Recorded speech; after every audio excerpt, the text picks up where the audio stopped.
건데 어떻게 부스럭 소리를 듣고 돈봉투를 이해할 수 있는가? 그러니까 그 과학적인 예를 들면 메커니즘은 뭔가? 눈으로 봤는데 명품백인데 그게 뇌물이잖아요?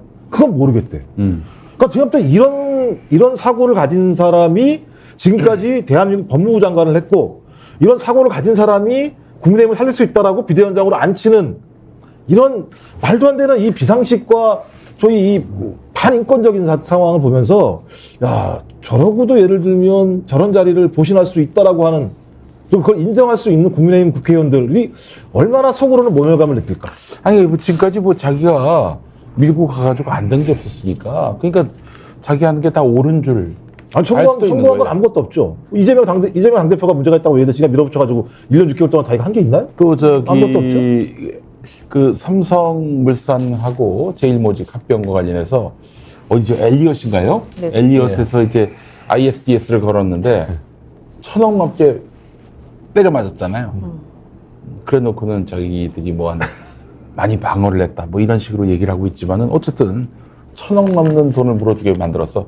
법무부가 대응을 잘못해가지고. 아니, 뭐 실력을 보여준 게 없어, 지금까지. 그렇죠. 그리고 일단은 그 인사검증단 만들어서 본인이 사실 더 책임을 지려고 이걸 만들었다. 뭐 이런 얘기를 애초에 했잖아요. 네. 근데 번번이 장관 후보자들, 낙마자들 그 불법 비리들 그거 한 개도 못 잡아내고 그 검증 제대로 안 했는데 실제로 그거에 대해 문제 제기를 하자 여기서는 인사검증단에서는 서류만 보고 기계적으로 올렸다.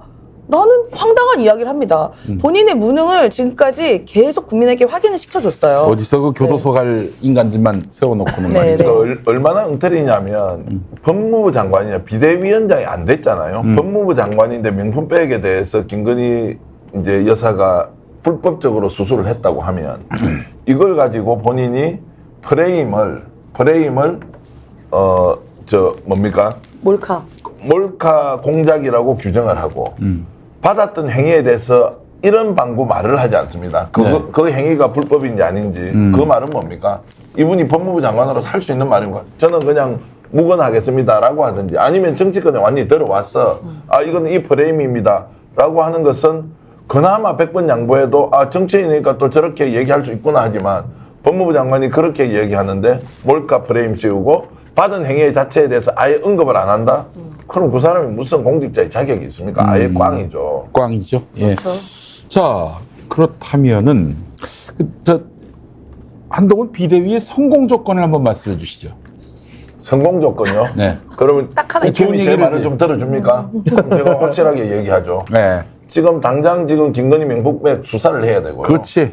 그리고 특검 무조건 받고 그럼. 시시비비를 가리고 아 이거 지금 민주당에서 잘못 제기해서 법적 책임까지 지는데 최종적으로는 진실이 국민들을 설득할 것이라고 지선나고 가야 되죠. 그렇지. 세 번째 양평 게이트 최단기간에 수사기관에서 수사했어. 이것도 지금 야당이 프레임으로 공격하고 있으니 임채연 소장 그다음에 안진걸 소장 이런 분들 정말 법적 책임 다 져라 라고 하면서 신속하게 수사해내는 거죠. 그렇게 해서 최종적으로 문제 제기한 자들이 잘못된 것인지 아니면 그 문제의 행위가 잘못된 것인지 스스로 나서서 밝혀주면 그때 국민들이 평가하지 않겠습니까? 맞습니다. 사실 오늘 그 대통령실에서 그 한동훈이가 사표를 냈을 때 냉큼 받지 말고 좀 더 재고해달라. 이 쇼를 하더라도 쇼를 하더라도 당장 당해가는 모습은 너무 좀 바람직하지도 않고 국민들 보시기에 불편할 수도 있다. 그러니까 이거는 좀 물리는 쇼라도 좀 했으면 좋았을 텐데 그냥 냅다. 서로 그냥 완전히 각본에 따라 움직이는 것처럼 바로 수리를 해버리니까 이 윤심이라는 게 또 확연하게 드러나는 거 아니겠습니까? 아니, 전화했겠죠. 그러니까 한동훈이 뭐 얼마나 대단한 인물이라고 자기가 자임하면서 제가 비대위원장 하겠습니까? 나왔겠습니까? 대통령실에서 대통령이 직접적으로 제가 볼 때는 하명했다고 봐요. 그러니까 하명 비대위라고 볼 수밖에 없을 것 같고 또 그다음에 하필이면 오늘 뭘 했습니까? 대통령실 행사였었는데 대통령이 가 있었고 오세훈 시장 그다음에 원희룡 국토부 장관 세 사람이 가는 행사가 있었어요. 이건 이미 예견된 거잖아요. 예. 근데 그런 날 한동훈 비대위원장 한다는 게 제가 볼 때는 이건 그냥 다 짜여진 틀로 가지 않는 이상은 설명할 수가 없는 거예요. 어떻게 이렇게 배치합니까? 상식적으로 말도 안 되는 거죠. 뭐 그러면은 뭐 정확하게 이거는 윤석열 아바타 비대위라고 봐야 그렇죠. 될 것 같아요. 그런데 이제 주목해야 될 게 지금 한동훈 비대위원장을 바깥에서 일종의 코디하고 있는 컨설팅 그룹이 있을 거 아닙니까? 있을까요? 저는 이제 들었는데요. 네. 그 컨설팅 그룹에서는 내놓을 답이 명확해요. 근데 한동훈이 받느냐 마느냐인데 상식을 가진 정치 컨설턴트라면 김건희 밟고 윤석열 대통령 밟고 가라 그래야 돼요.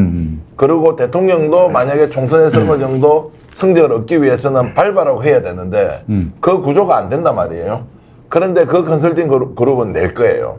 밟고 가라고. 이제 그 시점에 한동훈이 어떤 선택을 하는지 한번 봐야 하는데 결국 지금 이 상황을 아까 성공 조건이라고 했지만 저는 성공의 조건이 아니고 실패를 하지 않기 위한 최소 조건이 김건희 윤석열 문제를 밟고 가야 돼요. 그렇지. 자, 이것을 어떻게 하느냐가 이제 우리가 좀 관전 포인트로 남겨둬야 한다고 봅니다. 네. 그러니까 이제 사례가 하나 있죠. 그러니까 박근혜 비대위가 그러니까 여당 내 야당의 위치를 장악하면서 이명박 대통령을 갖다 팽하게까지 만드는 상황을 해서 본인이 대통령이 된 이 과정들이 분명히 있지 않습니까? 네.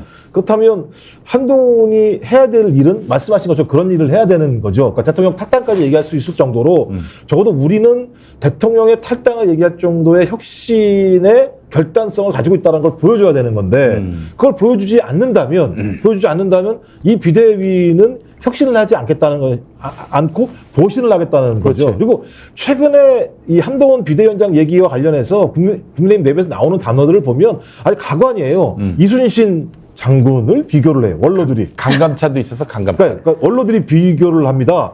아니 일본이 쳐들어왔나요?